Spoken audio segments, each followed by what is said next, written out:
Today, they spit in your food. Those 4 words, scribbled hastily on a folded linen napkin, hit harder than any headline. They stopped billionaire CEO Darius Kane mid-bite, freezing the fork just inches from his mouth. For a man who had survived boardroom betrayals and market crashes, this was different. This wasn't business. This was personal, and it was about to explode into a story that would shake an entire industry. Darius didn't come to the Haven for steak. He came undercover, dressed in a plain navy hoodie and beat-up sneakers, to investigate whispers he couldn't ignore. A high-end restaurant he quietly owned in Charleston, South Carolina, had been flagged in an anonymous letter for racially biased service and suspicious kitchen practices. He wanted to see for himself, alone. No entourage, no special treatment. From the moment he walked in, it was clear the rumors weren't just rumors. He was seated by the restroom, ignored for 10 full minutes. The server skipped his table entirely. And now this, a note from a waitress with eyes full of quiet fear and shoes worn to the bone. Her name was Serena. She didn't ask for help. She just told the truth. And that truth cracked the mask off a polished, poisonous system. This isn't just a story about food. It's about courage, about what happens when someone risks everything to do what's right. It's about the hidden layers of racism that still haunt places of privilege, and how one woman's bravery forced a reckoning. This is a story. And if you've ever wondered how justice really starts, this is it. Before we go any further, take a second to like this video and subscribe for more true stories that matter. Stories that stir the soul and challenge the status quo. Now, breathe deep, because the next 10 minutes will change the way you see power, race, and what happens when a simple napkin turns into a weapon of truth. Darius Kane was a man who turned silence into strategy. At 46, he had become one of the most respected Black CEOs in America. A tech prodigy turned investor, he had built his billion-dollar empire not just through brilliance, but through precision. Every word he spoke was measured. Every deal he made was calculated. He didn't believe in luck. He believed in data, discipline, and dignity. But even data couldn't prepare him for the note Serena had left under his coffee cup. Long before that night, Darius knew the cost of being underestimated. Raised by his grandmother in a small Alabama town, he'd watched his mother scrub floors so her son could wear a shirt without holes to school. His first computer was from a church donation bin. His first investment, a scholarship fund he built at age 24 from his garage startup's first big IPO. But success doesn't erase memory. It just buries it deeper. On paper, he was now the founder of Kane Capital Holdings, with interests in clean energy, fintech, and luxury hospitality. He drove a black Tesla Model S, sat on 5 corporate boards, and lived in a penthouse overlooking Central Park. But behind closed doors, he was still that kid who learned to tie a tie from a YouTube video before his first investor pitch. He didn't dress flashy, no gold watches, no designer shoes. Darius understood how quickly people judged a Black man by what he wore before they ever listened to what he said.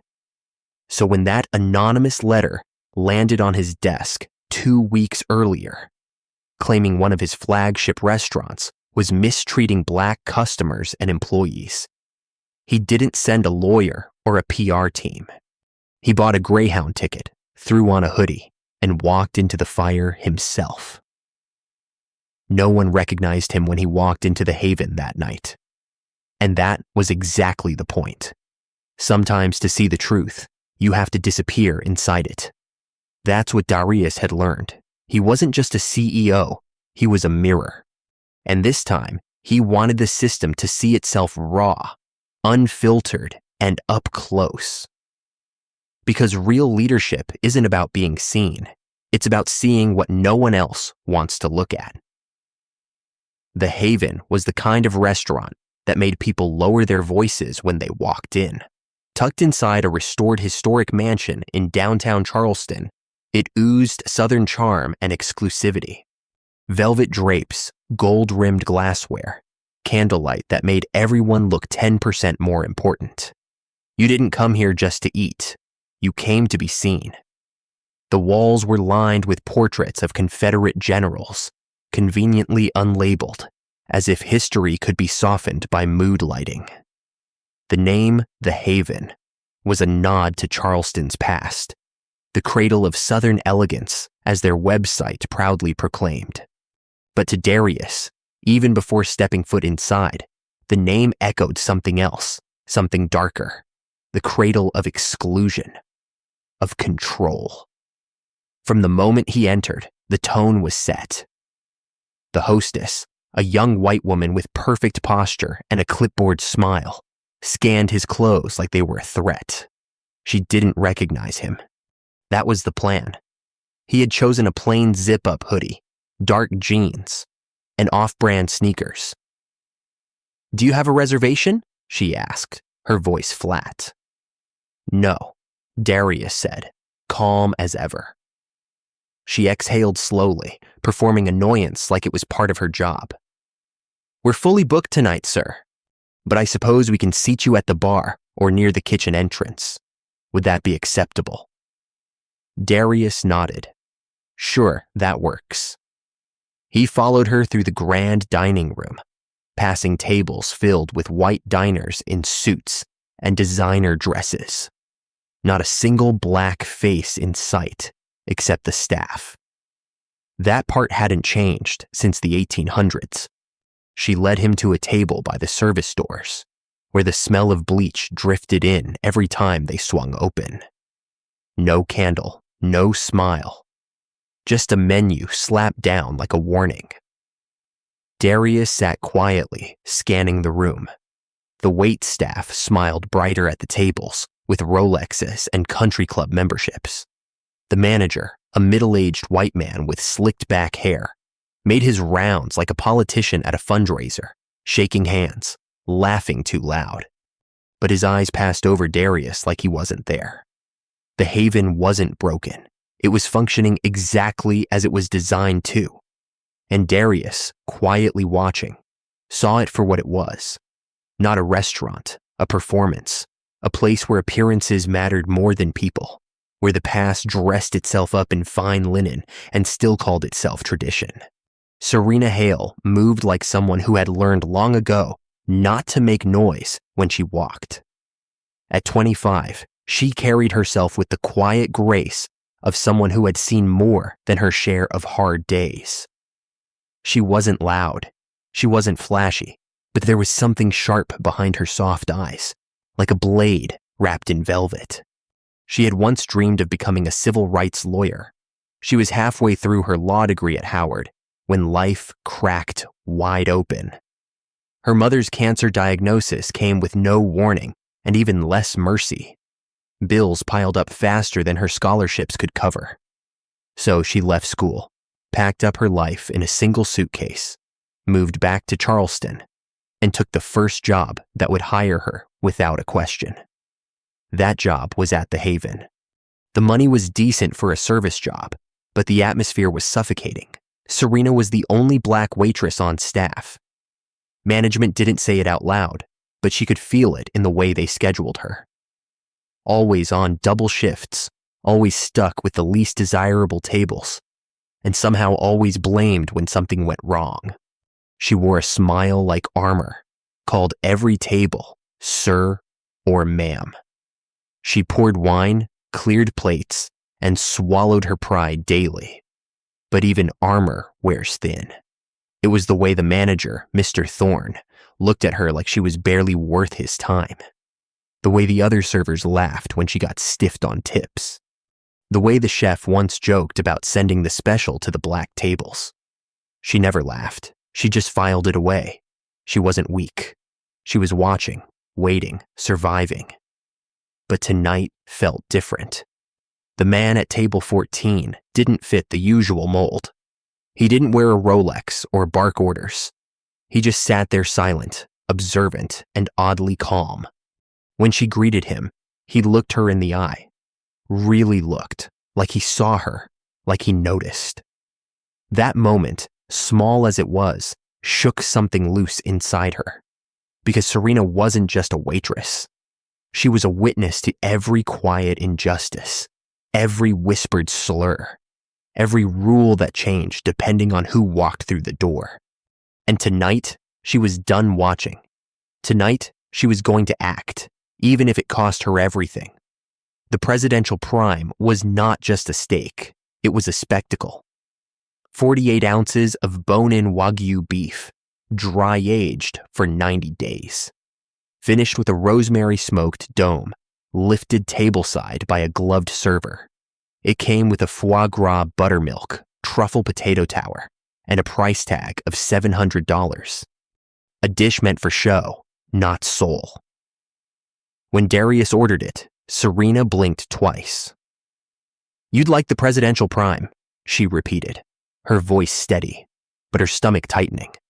He nodded, calm as a lake, medium rare, and a glass of the 2005 Staglin Cabernet. Another $200 decision. Serena had taken orders for that dish a dozen times, always from hedge fund managers, politicians, influencers with gold cards.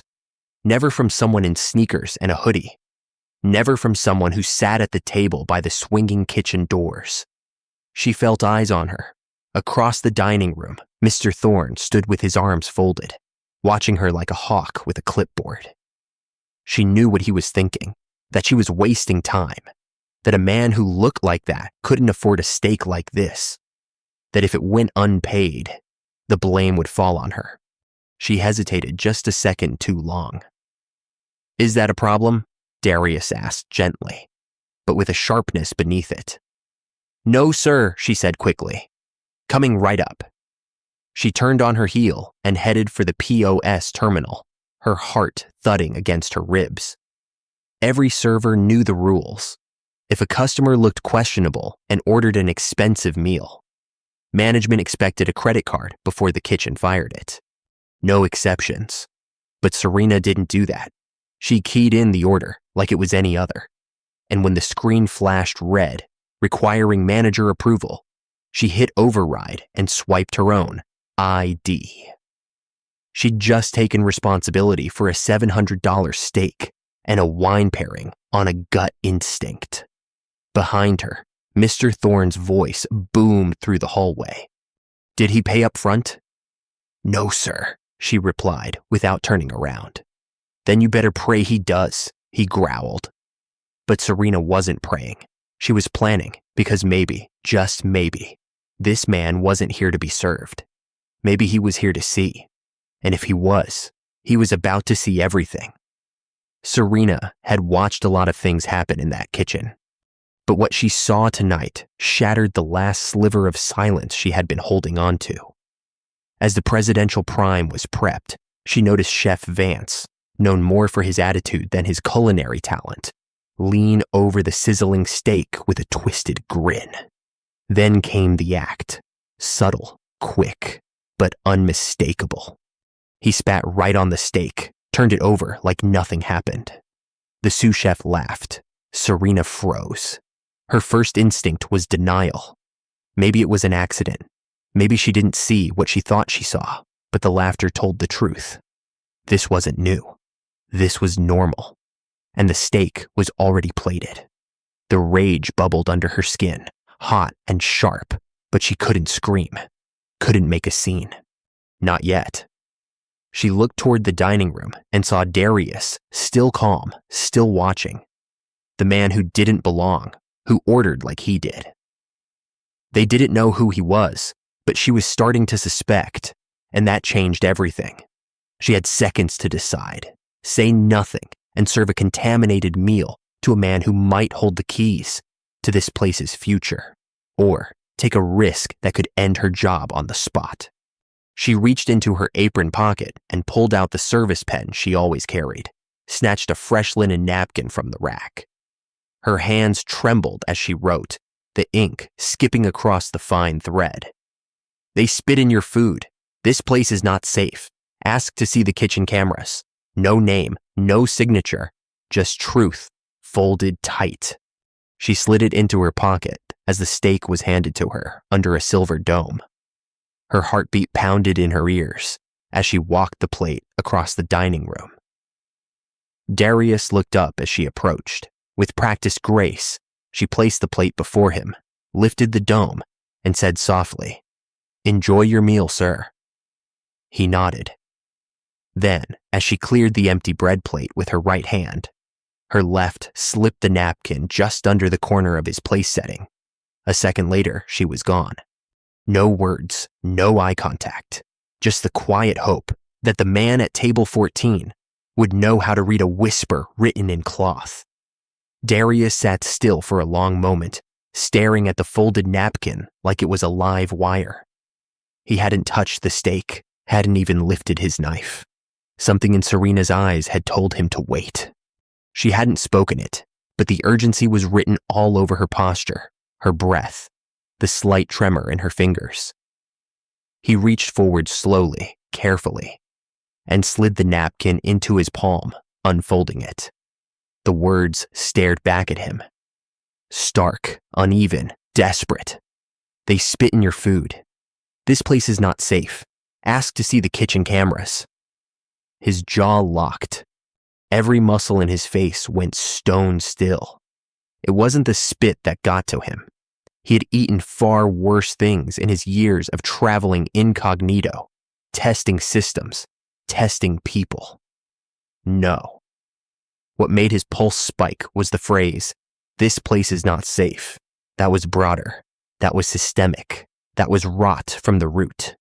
And Serena, she wasn't just trying to protect him. She was sounding an alarm. Darius folded the napkin once more, slipped it into the inside pocket of his hoodie, and pushed the plate away. He didn't make a scene, didn't call anyone over. Not yet. He reached for his phone, an older model burner he used on these kinds of trips, and opened a secure app. A few taps later, a message was sent to his chief of security in New York. Red flag at the Haven. Pull kitchen camera backups for tonight. Cross-check staff records. Quiet, fast, full report. Then he stood. From across the room, the manager, Mr. Thorne, noticed. His eyes narrowed as Darius approached. "Is everything all right, sir?" Thorne asked, smiling wide, but scanning for a tip. Darius's voice was calm but cold. "I'd like to speak to you privately, about the meal." "Of course," Thorne said, gesturing toward a hallway lined with framed awards and fake certificates. Inside the office, Darius didn't sit. He let Thorne talk first, some polished speech about guest experience and presentation excellence. It was all white noise. Finally, Darius cut in. "I'd like to see your kitchen cameras right now." Thorne's smile faltered. "I beg your pardon. You heard me." And in that moment, something changed behind Darius's eyes. The mask came off. The CEO had arrived, and he was done pretending. Thorne hesitated just long enough to confirm what Darius already suspected. "The kitchen cameras," he repeated, stalling. "Those are mainly for inventory control, not guest service concerns." Darius didn't blink. "That's fine. Let's start with tonight's footage, specifically around the time my steak was prepared." Thorne shifted in his chair. "I'd have to get approval. Our system archives only in 30-minute blocks. Also, some feeds loop automatically if the memory fills. So unfortunately, we may not have." "Cut the story," Darius interrupted, his voice low and razor sharp. Thorne looked up, caught off guard by the sudden shift in tone. "I'm giving you one chance to do this clean," Darius continued. "You're either the guy who helped uncover a problem in his house, or you're the guy who buried it." Thorne's face paled. Still, he tried one last deflection.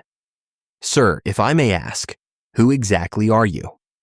Darius leaned in, just enough for his words to land like a weight. "I'm the man who signs your checks, and if I see one more lie fall out of your mouth, you won't have another one to cash." Thorne's mouth opened, then closed. He stood, flustered, and moved to the corner cabinet, fumbled with a key, pulled out a dusty drive, attached it to the monitor, and began scrolling through fragmented footage. The moment the prep station came into view, Darius's arms crossed. Thorne clicked forward. Then abruptly, a jump. A glitch? No, not a glitch. A clean cut. Footage skipped exactly 2 minutes and 12 seconds. Right when Serena would have been waiting for the order. Right when the steak was plated. Thorne pretended to tap again, but Darius stopped him with a single word: enough. Outside the office door, the noise of the restaurant continued. Forks clinking, wine pouring, laughter rising and falling in waves. Inside, the silence was surgical. Darius pulled out his phone, fired off a second message. Partial footage, possible tampering. Flag Mr. Thorne, interview staff, preserve all files. He slipped the phone back in his pocket and turned to the man who was now visibly sweating behind the desk. "You're done for tonight," Darius said. "Walk me out, then go home, and I strongly suggest you call a lawyer." Mr. Thorne stood frozen. He had no idea just how deep the storm was going to get, but the first hinge had turned, and the door was no longer shut. The drive back to his hotel felt longer than it was. Darius didn't turn on the radio. He didn't need music. He needed silence. He needed focus. By the time he reached his suite, his security team had already responded. They'd pulled backup feeds from the cloud servers, raw, uncut, and untouched by any local interference. What Mr. Thorne had tried to hide was now laid bare, frame by ugly frame. Darius poured himself a glass of water, sat down at his desk, and opened the file. There it was, time-stamped, crystal clear. Chef Vance leaning over the presidential prime.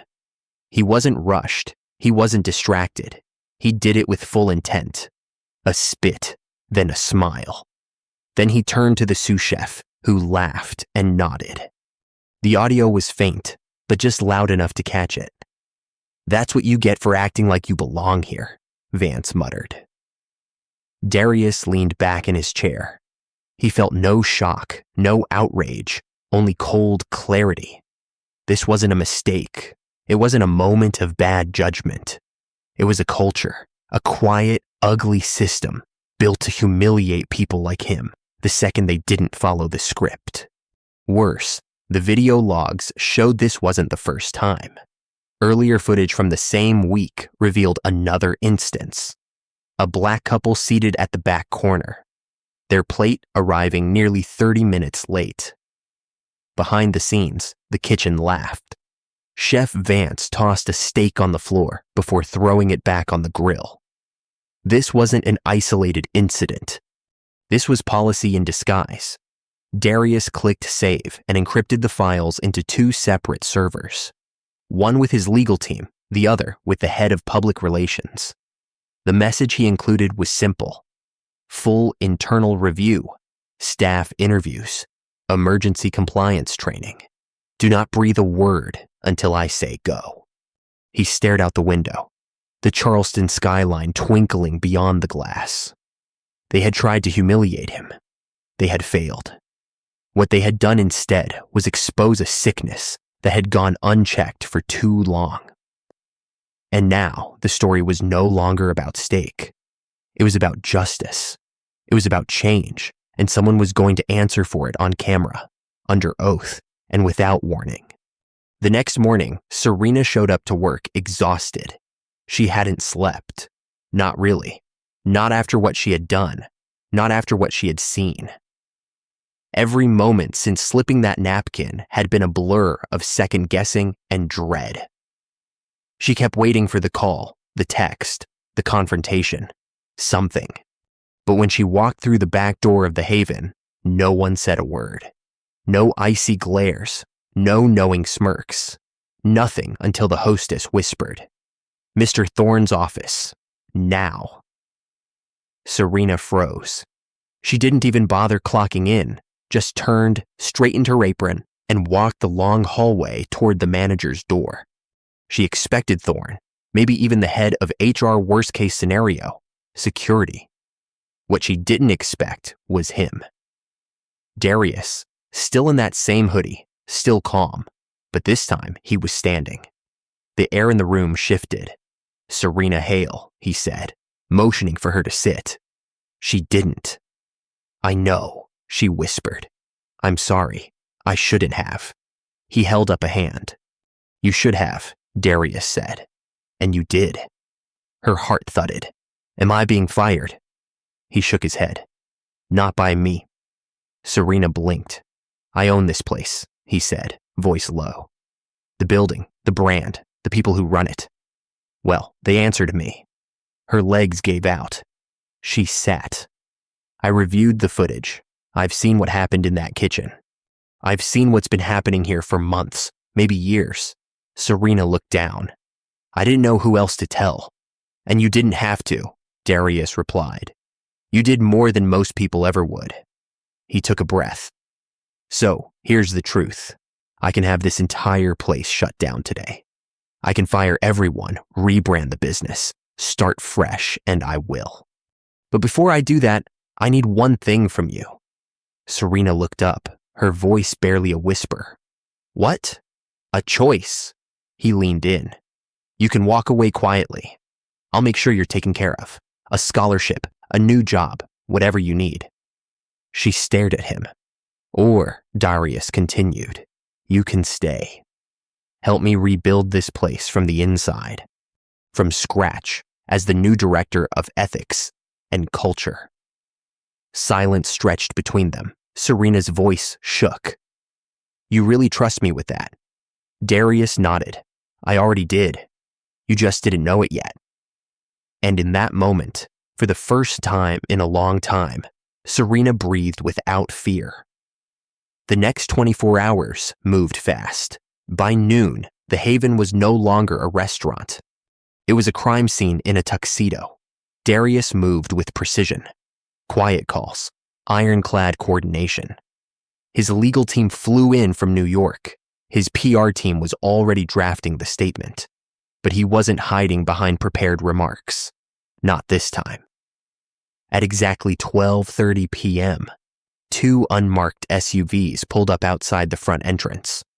The lunch crowd had just begun trickling in. Men in pressed suits, women in pearls and pastel blazers, when the doors opened and 2 plainclothed federal agents stepped inside. They didn't shout. They didn't need to. They went straight for the kitchen. Chef Vance didn't even make it to the back exit. He was escorted out the front door, still wearing his stained apron. The sous chef followed. Then Mr. Thorne. 3 arrests. 1 day. No negotiations. The staff was stunned, some frozen, some quietly clapping. A few just watched, mouths open, as the men they once feared were walked out like thieves. Outside, Darius stepped up to the podium, now positioned on the front steps. Reporters were already gathering. Mics pointed, cameras rolling. He didn't speak with fury. He spoke with fact. "Yesterday, I entered this building as a customer. Today I stand here as its owner, and what I saw inside this restaurant, what I uncovered, does not reflect the values of Kane Holdings or this community." He paused, eyes scanning the crowd. This was not a bad apple. It was a broken tree, and we're cutting it down. He then gestured toward Serena, who stood quietly to his right, in a tailored navy blouse and slacks. She didn't smile. She didn't wave, but she stood tall. "This woman," Darius said, "showed more integrity in one night than most executives do in a career. She is the reason this truth came to light, and she is the reason this place has a future." Serena's throat tightened. the applause that followed wasn't polite. It was real. It was earned. Darius finished with one final statement, short and sharp. We're not canceling the Haven. We're rebuilding it from the inside. And this time, it's going to serve more than just food. It's going to serve justice. No script, no spin, just truth on full display. Serena had never worn a suit jacket that cost more than her rent. Until now. 2 weeks after the arrests, the Haven remained closed to the public. But the lights inside were on. The kitchen had been gutted, the walls repainted, the uniforms redesigned. The Confederate portraits gone, replaced with framed images of Charleston's unsung black pioneers, chefs, artists, community leaders. And at the center of it all, Serena Hale sat at her new desk in an office that used to belong to Mr. Thorne. She still wasn't used to the title, Director of Ethics and Culture. It sounded corporate, heavy. But Darius had insisted it meant more than policy. It meant presence. She wasn't just there to sign papers or attend ribbon cuttings. She was there to rebuild trust from the inside out.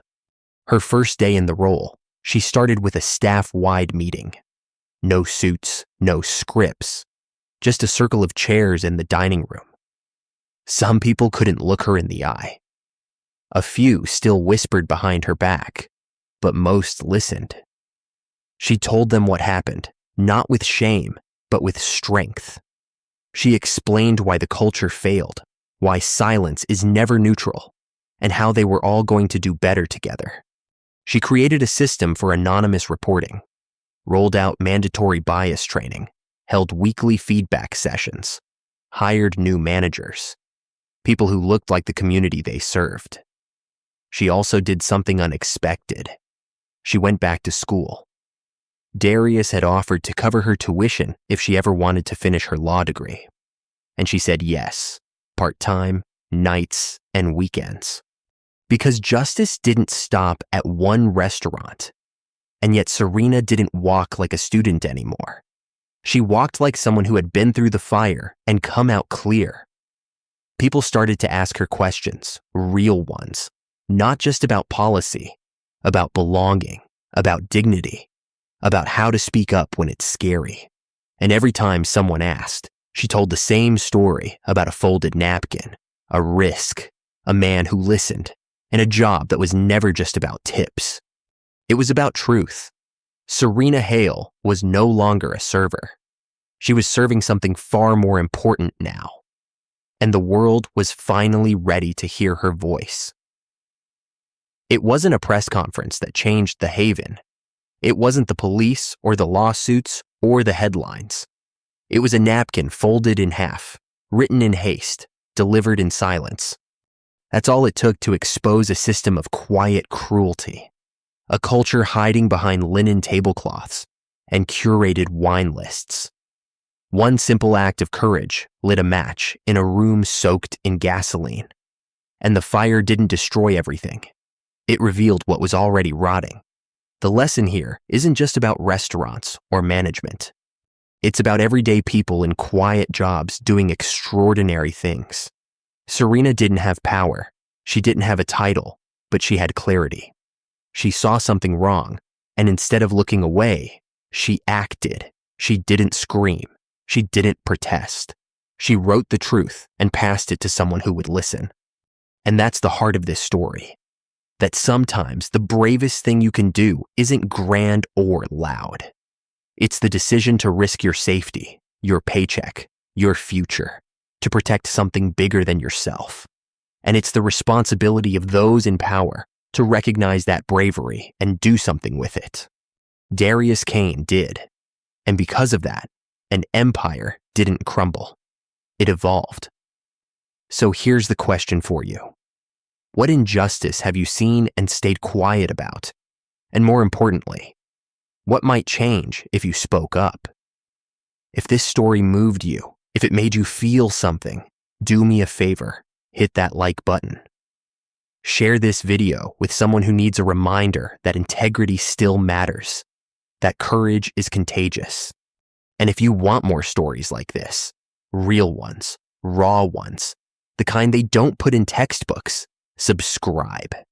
Because sometimes it's not the big speeches or the bold protests that shift the world. Sometimes it's just a napkin and someone brave enough to write the truth on it.